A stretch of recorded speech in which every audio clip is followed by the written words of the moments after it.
So I told Joe before the session, Mr. Monroe has the envelope with your target. So when we get started, I want you to describe the target that Mr. Monroe has for you. Is that okay, Joe? And he said, yeah, that's fine. So he went into the other room, which was wired up for sound and everything, laid down on the bed.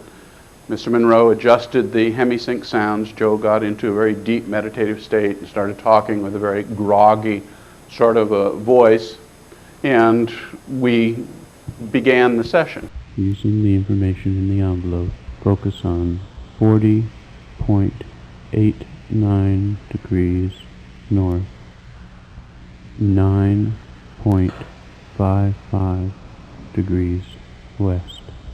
Let's see what it looks like. It's what it looks. I'm kind of got an oblique view of a pyramid, a pyramidal form. It's very high. It's kind of sitting in a large depressed area. Alright. It's yellowish, ochre colored. Alright. Move in time to the time indicated in the envelope I provided you and describe what's happening. Impression of severe clouds, more like dust storm, geologic problem.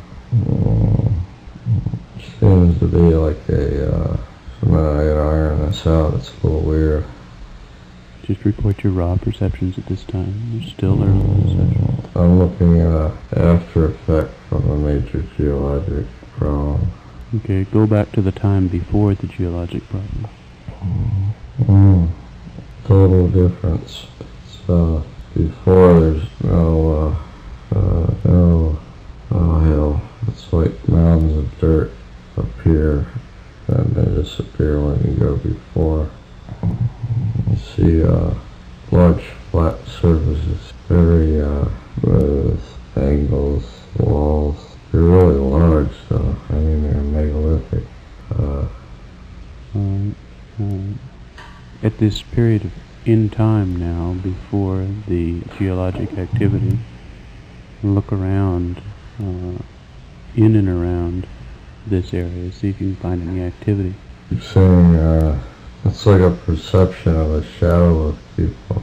Very tall, and it's only a shadow. It's as if they were there and they're not there anymore.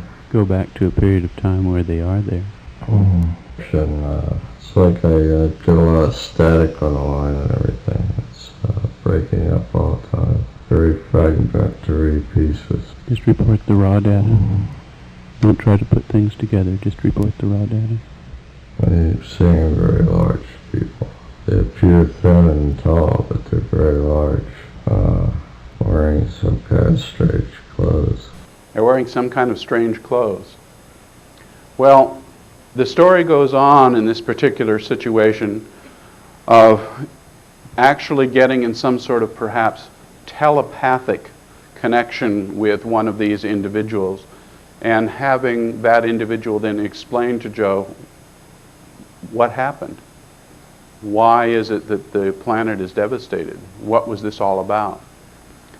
We looked at 8 different locations around the planet Mars, found some interesting structures, interesting perhaps buildings, and one of which turned out to be maybe an underground, what we might call today as a bomb shelter. It seems that these beings knew that there was going to be some sort of catastrophic event and attempted to create or design some sort of suspended animation, or what do they call it now? Cryogenic freezing kind of concept. Not that it was cryogenics, but some sort of suspended animation protective place so that their species might survive this cataclysm. They knew this cataclysm was coming. When I asked Joe to describe this, under the idea thinking in my head, was this like a nuclear war or something? And I didn't suggest that to him. He said, no, this is the result of some cosmic event, as though the planet was struck by a comet or a meteor which ripped its atmosphere off and destroyed everything. Now, we don't know time-wise when this is because we got lost in time in the remote viewing, okay? And he described a very interesting scenario of not only these people attempting to hide from and create some sort of suspended animation, but that it's been too long. They're gone now. It's been too long.